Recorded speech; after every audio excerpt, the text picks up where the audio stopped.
은혜와 사랑이 풍성하신 주 여호와 하나님, 오늘도 새 아침 이처럼 주님과 함께 이 새벽을 동행할 수 있도록 인도해 주심을 감사합니다. 여호와를 앙망하는 자는 새 힘을 얻으리니 걸어가도 달려가도 피곤치 않고 곤비치 않을 것이라 말씀하신 것처럼, 우리가 이렇게 예수 그리스도를 영접한 이후로 오늘까지 모든 믿음의 삶을 달려올 수 있도록 이끌어 주심을 감사합니다. 여러 차례 믿음의 위기와 굴곡도 있었지만 그래도 우리가 지침 없이 오늘 여기에까지 이르렀고, 지금도 이렇게 주님을 향한 믿음의 삶을 살아가도록 이끌어 주시니 더욱 감사드립니다. 우리가 언제나 변함없이 우리 주 여호와를, 우리 주 예수 그리스도를 앙망하면서 우리의 믿음의 길을 걷는 것에 지치지 않고 날마다 새로운 마음으로 또 새로운 기쁨과 감사함으로 주님과 동행하는 이 온전한 믿음의 길을 끝까지 걸어갈 수 있도록 우리와 동행하시기를 원하옵고 기도합니다. 이 새벽도 주님 앞에 겸손히 머리 숙였습니다. 친히 임재하셔서 저희들의 마음과 영혼을 어루만져 주시고 오늘도 생명의 양식으로 함께하여 주시옵소서. 감사드리며 우리 주 예수 그리스도의 이름으로 기도하옵나이다. 아멘. 찬송 49장입니다. 49장. 잘 안 불러봤던 찬송입니다만 볼륨 좀 더 올리세요.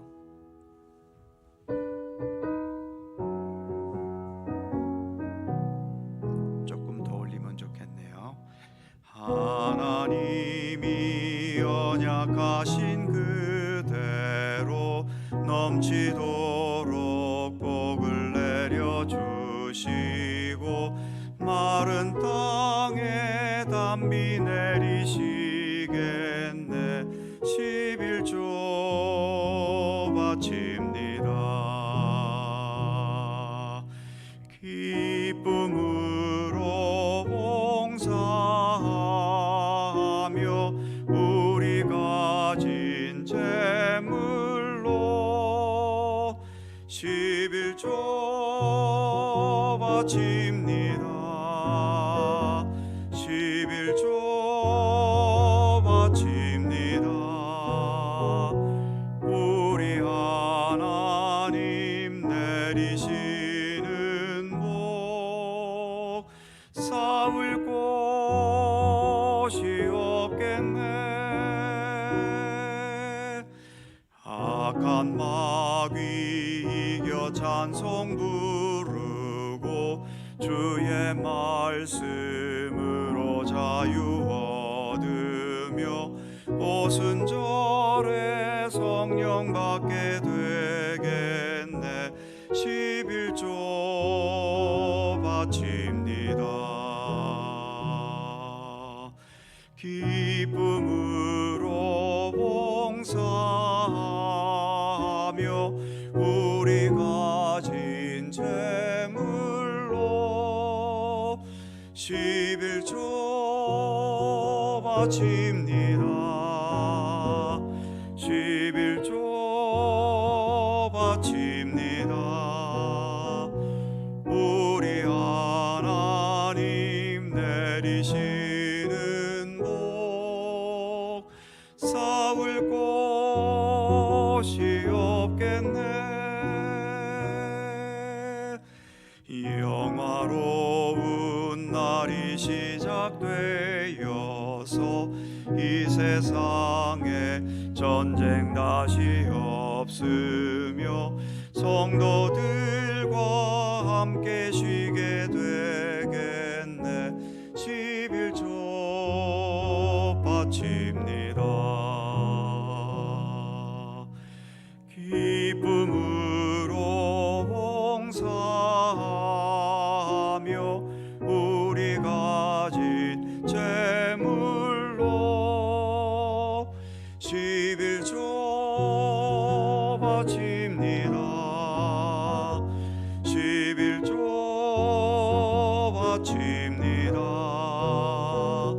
우리 하나님 내리시는 복 싸울 곳이 없겠네.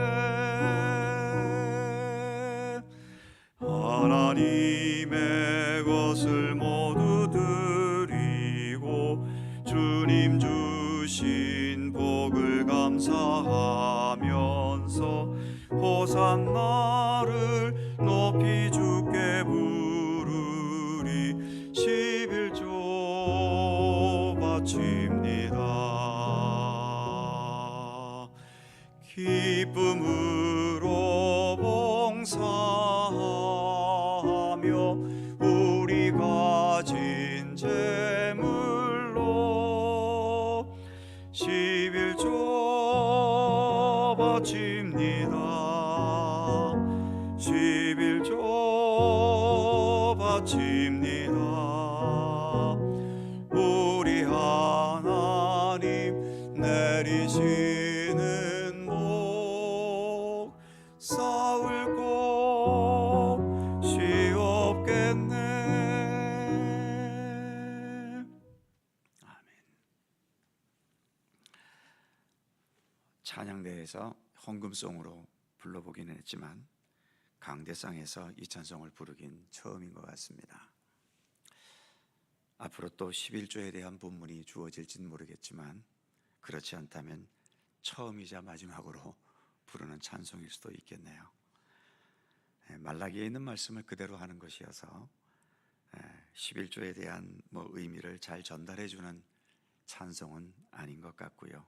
그냥 말라기 오늘 본문의 말씀을 그대로 가사로 한 찬송이라고 생각이 됩니다. 말라기 3장 10절입니다.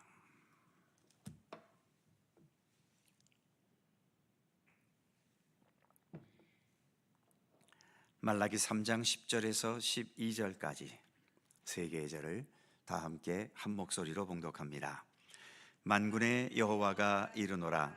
너희의 온전한 11조를 창고에 들여 나의 집에 양식이 있게 하고 그것으로 나를 시험하여 내가 하늘 문을 열고 너희에게 복을 쌓을 곳이 없도록 붙지 아니하나 보라. 만군의 여호와가 이르노라. 내가 너희를 위하여 메뚜기를 금하여 너희 토지 소산을 먹어 없애지 못하게 하며 너희 밭의 포도나무 열매가 기한 전에 떨어지지 않게 하리니 너희 땅이 아름다워짐으로 모든 이방인들이 너희를 복되다 하리라. 만군의 여호와의 말이니라. 아멘. 어제 오늘날의 11조의 의미를 생각해 보았고요. 어제에 이어서 11조에 대한 내용이 오늘 본문도 이어집니다. 먼저 10절 말씀을 보면 만군의 여호와가 이르노라. 너희의 온전한 11조를 창고에 들여 나의 집에 양식이 있게 하고 그것을 나를 시험하여 내가 하늘 문을 열고 너희에게 복을 쌓을 곳이 없도록 붙지 아니하나 보라. 이 말씀은 11조를 강조하는 목사님들이 자주 사용하는 말씀이지요. 11조 잘하면 이렇게 풍성한 물질의 복을 비롯한 여러 복을 받는다고 강조하기도 합니다. 그런데 저도 41년 전에 교육전도사부터 목회를 시작했고 처음으로 사례비를 받은 때부터 지금까지 41년 동안 단 한 번도 11조를 빼먹은 적이 없습니다. 그렇다면 지금 이 말씀대로라면 저의 집에는 쌓을 곳이 없을 만큼 돈이 흘러넘쳐야 하지 않겠습니까? 과연 그럴까요? 여러 성도님들께서도 본격적으로 믿음의 길을 가면서부터 11조를 성실하게 하신 분들도 계실 텐데 그래서 지금은 얼마나 풍성한 부자로 살아가고 계신지요? 요즘 삼성전자를 비롯한 반도체 회사 몇 개가 작년 한 해만 수십조 원에 이르는 돈을 벌었다고 하는데 그래서 직원들 한 사람당 몇 억씩의 성과급을 준다고 하는데 11조를 잘해서 받은 복일까요? 아직도 많은 성도님들이 성경에서 말하는 복과 이 땅에서의 재물과 또 세상에서의 육신적인 조건을 동일시하는 경향들이 아직도 있습니다. 물론 지금 같은 이런 자본주의 시대에 돈만큼 물질만큼 좋은 게 또 어디 있겠습니까만, 돈을 좋아하는 것은 우리의 욕심이지 하나님의 뜻은 아닙니다. 지금 오늘 본문에서의 말씀에서 쌓을 것이 없도록 복을 주신다라고 할 때 이 복도 재물만을 의미하는 복은 아닌 거죠. 신약까지 갈 것도 없이 구약시대 자체만 해도 진실한 믿음의 사람들이 모두 다 재물과 권세의 복을 누리지는 않았습니다. 지금 우리가 구약 성경 중에서도 선지서를 읽어가고 있는데, 이렇게 하나님께 충성된 여러 선지자들, 그분들이 그 시대에는 제대로 대접받은 사람이 없습니다. 오히려 권력자들의 심기를 건드렸다는 이유 때문에 많은 시련과 위기와 죽음의 위협과 그리고 가난함을 겪기도 했던 거죠. 일단 이 세상에 오셨던 우리 예수님 자체가 우리가 기대하는 부자가 아니셨습니다. 목수 집안에서 평범하게 사셨고, 공생의 기간에도 많은 헌금과 후원금을 받아서 풍성해진 적도 없지요. 오히려 먹을 것이 없어서 남의 밀밭에 들어가 그 밀을 부벼 먹으며 끼니를 이어가야 할 때도 있었습니다. 그래서 성경이 말하는 복을 가장 잘 정리해 준 것이 여러 차례 강조드린 것처럼 시편 1편 말씀입니다. 시편 1편을 보면 복 있는 사람은 악인들의 꾀를 따르지 아니하며 죄인들의 길에 서지 아니하며 오만한 자들의 자리에 앉지 아니하고 오직 여호와의 율법을 즐거워하여 그 율법을 주야로 묵상하는 자로다.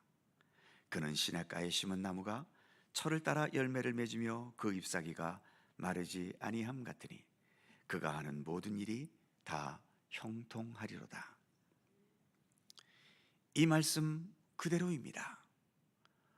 복 있는 자는 여호와의 율법을 즐거워하며 그 율법을 주야로 묵상하는 자다라고 정의하고 있죠. 여호와의 율법을 즐거워하고 주야로 묵상한다는 것은 하나님과의 깊은 믿음과 신뢰와 사랑과 생명의 관계 속에 있다는 의미이죠. 그러니까 하나님과의 바르고 좋은 관계 속에 살아가는 것, 그것이 성경이 말하는 복의 가장 핵심적이고 중심적인 의미인 겁니다. 거기에 이어지는 물질이나 건강이나 세상에서의 만사 형통은 2차, 3차 문제인 것이지 그것 자체가 복은 아닌 겁니다. 그러니까 오늘 본문에서도 하늘의 문을 열고 복을 쌓을 곳이 없도록 부어주신다는 이 말씀은 단지 세상적인 재물이나 권세나 또는 육신의 어떤 좋은 조건을 의미하는 것만은 아닙니다. 무엇보다 먼저 하나님의 충만하신 임재를 의미하는 거죠. 그래서 하나님의 손길이 함께 하시고 하나님의 뜻이 함께 하시고 하나님께서 말씀과 진리로 모든 것을 다스려 주시는 그 손길이 쌓을 것이 없도록 부어지는 복의 가장 첫 번째 의미인 겁니다. 거기에 의해서 주어지는 일용할 양식, 그리고 주님 안에서의 참된 평안, 그리고 더 나아가 내가 믿음의 사람답게 아름답고 진실하게 살아갈 수 있는 것, 그리고 더 나아가 주님 주신 사명에 최선을 다해 모든 사명들의 뜻을, 그 의미를 이룰 수 있는 것, 그래서 의미 있고 소중한 결실들을 맺어갈 수 있는 것, 이런 것들이 주님으로부터 받을 수 있는 귀한 복이며 은혜이며 사랑인 것이지요. 11절에서는 이런 말씀도 있습니다. 만군의 여호와가 이르노라. 내가 너희를 위하여 메뚜기를 금하여 너희 토지 소산을 먹어 없애지 못하게 하며 너희 밭에 포도나무 열매가 기한 전에 떨어지지 않게 하리니. 이 말씀은 너희들이 이 땅에서 기울이는 모든 수고가 헛된 수고가 되지 않게 하시겠다는 겁니다. 세상에서는 헛된 수고가 많죠. 죽으라고 노력했어도 결과는 아무것도 없을 때가 있고, 최선을 다해 모든 것을 했지만 이득이 아니라 오히려 손해를 볼 때도 세상에는 얼마나 많습니까? 그러나 하나님과 동행하는 모든 삶에는 그 어떤 것도 헛된 것이 없이 그 이상의 풍성하고 의미 있는 결실을 맺게 된다는 겁니다. 성공한 것은 성공한 것대로, 실패한 것은 실패한 것대로, 많은 이득을 본 것은 또 그 이득대로, 때로는 엄청난 손해를 봤다 하더라도 그 손해가 영원한 손해가 되지 않고 어떠한 면으로든 더 풍성한 결실을 맺게 하시는 섭리. 그래서 사도 바울은 로마서 8장에서 모든 것을 합력하여 선을 이룬다고 말했던 것이지요. 특히 기독교 역사에는 많은 순교자분들이 계신데, 그 순교자들은 예수 믿다가 헛되게 죽은 것일까요? 아니비라. 세상의 관점으로는 가장 불행하게 헛되게 죽었다고 말할지 모르지만, 그분들이야말로 죽음에 이르기까지 믿음의 진실함을 버리지 않았고 신앙의 양심을 포기하지 않았던 굳건한 진실한 믿음의 사람들이지요. 그 누구보다 참된 믿음으로 산 분들입니다. 사도행전 7장 마지막 부분에 최초의 집사였던 스데반 집사가 돌에 맞아 순교당하는 장면을 보면, 눈앞의 현실은 돌에 맞아 죽는 비참한 현실이지만 스데반은 오히려 하늘을 우러러보면서 하늘의 문이 열리고 예수께서 보좌 우편에 앉으신 광경을 볼 수 있었지 않습니까? 자기들에게 돌을 던지는 자들을 위해 그래서 오히려 기도해 주었고, 자기 영혼을 하나님께 맡기면서 잠들듯이 세상을 떠났던 거죠. 편안하게 죽는 사람은 겪어보지 못한 참된 영광 가운데에 있었던 것입니다. 그래서 그 다음 12절 말씀을 보면, 너희 땅이 아름다워짐으로 모든 이방인들이 너희를 복되다 하리라. 만군의 여호와의 말이니라. 그래서 오늘 본문의 주제가 11조인데, 11조를 드릴 수 있다는 것은 그만큼 주님을 향한 믿음이 진실하다는 것이고, 그 진실한 믿음은 예수님과 동행하는 아름다운 삶으로 더 나아가게 되는 거죠. 그래서 하나님을 알지 못하는 이방인들이 우리가 주님과 동행하는 참된 삶을 바라보면서 너희는 복되다라고 말하게 되는 겁니다. 단지 우리가 육신의 복을 받아 재산이 많아졌고 세상에서 성공했고 누구보다 더 번영을 누리고 있기 때문에 그래서 사람들이 우리를 복되다라고 말하는 것이 아니라, 우리가 하나님과 그 깊은 관계 속에서 참된 믿음으로 살아가는 삶의 모습을 보면서 우리를 복되다라고 말하게 되는 거지요. 우리 기독교인들을 그리스도인이라고 처음 부르게 된 것은 사도행전에 나오듯이 안디옥 교회 성도들을 그 믿지 않는 사람들이 보면서 그리스도인이라고 처음 불렀던 거죠. 안디옥 교회가 부자 교회에서 그렇게 불렀을까요? 안디옥 교회 성도들은 다 사회적으로 높은 지위에 있어서 사람들이 그리스도인이라고 불렀을까요? 아닙니다. 똑같은 평범한 사람들이었지만 그들은 오직 예수 그리스도 안에서 예수 그리스도를 따라 예수 그리스도를 위해 살아가는 진실한 모습이 있었기 때문입니다. 그래서 세상 사람들로부터도 너희들은 그리스도를 따르는 사람들이구나 하면서 그리스도인이라고 부르게 되었던 거죠. 오늘 본문의 표현처럼 주님의 뜻에 따라 살아감으로 인해 우리가 이방 사람들로부터 복된 사람이라는 말을 들을 수 있게 된다면 이 또한 얼마나 뿌듯한 것이겠습니까? 11조에 대한 말씀으로 어제와 오늘 함께 생각해 보았는데, 결론은 예수 잘 믿으라는 겁니다. 잘 믿으면 11조의 문제는 고민의 문제가 아니라 오히려 기쁨으로 드리게 되는 거죠. 실제로 내 모든 것이 다 주님의 것인데 11조밖에 못 드리니까 드리면서도 나 11조 잘한다고 자랑할 수 있는 게 아니라 오히려 더 겸손해지고 더 감사하게 되는 거죠. 11조뿐 아니라 그 이상이라도 드릴 수 있는 그 참된 믿음으로 우리가 살아가면서 믿음으로 말미암는 선한 영향력을 나타내어야 하는 것이고 또 그렇게 나타낼 수 있는 거죠. 이런 믿음으로 살아가는 우리 모두가 되기를 간절히 소망합니다. 기도하겠습니다. 거룩하신 하나님, 지금의 시대는 예수 그리스도 이후 복음의 시대여서 구약과 같이 11조를 율법으로 정한 것은 아닙니다. 이제 우리는 예수 그리스도를 바라보고 기쁨과 감사함으로 11조가 아니라 그 이상이라도 또 형편과 여건이 안 되면 11조를 못할 수도 있습니다. 그러나 주님, 중요한 것은 내가 내 마음속에 얼마나 주님을 진실로 사랑하고 있고 주님을 얼마나 전적으로 신뢰하면서 주님께 내 인생 모든 것을 맡기며 살아가는가. 우리가 거기에 대한 굳건하고 확실한 믿음이 있다면 11조라는 틀에 얽매일 것도 없이 그 이상이라도 우리가 기쁨으로 헌신하며 또 주님을 향해 우리의 모든 것을 드릴 수도 있지만, 주님을 향한 우리의 믿음이 없다면 단돈 1,000원 헌금하는 것도 우리에게는 아까울 수도 있지 않겠습니까? 하나님, 우리에게 더 진실한 믿음을 허락해 주셔서 언제나 우리 주 예수 그리스도와 함께 동행하려는 굳건한 믿음의 의지를 주시고 또 그 믿음 안에서 세상 속에서 아름다운 믿음의 사람으로 그리고 선한 영향력을 나타내는 참된 믿음의 사람으로 살아가도록 우리를 이끌어 주시기를 원하옵고 기도합니다. 그래야 오늘 주신 말씀처럼 싸울 것이 없도록 하나님께서 언제나 풍성한 사랑과 은혜의 손길로 우리의 삶을 주관하여 주시고 또 그렇게 주님과 동행하는 참된 삶을 통해서 이방 사람들로부터 너희는 참으로 복되다라고 하는 그러한 평가와 인정을 받을 수 있는 그런 아름다운 그리스도인으로 살아가도록 우리의 삶을 붙드시고 지켜 주시옵소서. 오늘도 새날을 주셔서 감사합니다. 주님과 동행하게 하시니 더욱 감사드리며 오늘도 간구하는 모든 기도 하나하나마다 우리 주님 간섭하여 주시고 주님의 선하신 손길 가운데 응답되고 이루어지도록 함께하여 주옵소서.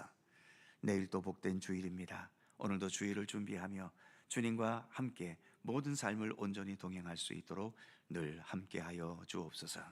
감사드리며 우리 주 예수 그리스도의 이름으로 기도하옵나이다. 아멘. 하늘에 계신 우리 아버지, 아버지의 이름을 거룩하게 하시며 아버지의 나라가 오게 하시며 아버지의 뜻이 하늘에서와 같이 땅에서도 이루어지게 하소서. 오늘 우리에게 일용할 양식을 주시고 우리가 우리에게 잘못한 사람을 용서하여 준 것 같이 우리 죄를 용서하여 주시고 우리를 시험에 빠지지 않게 하시고 악에서 구하소서. 나라와 권능과 영광이 영원히 아버지의 것입니다. 아멘. 함께 기도하시고 자유롭게 돌아가시겠습니다.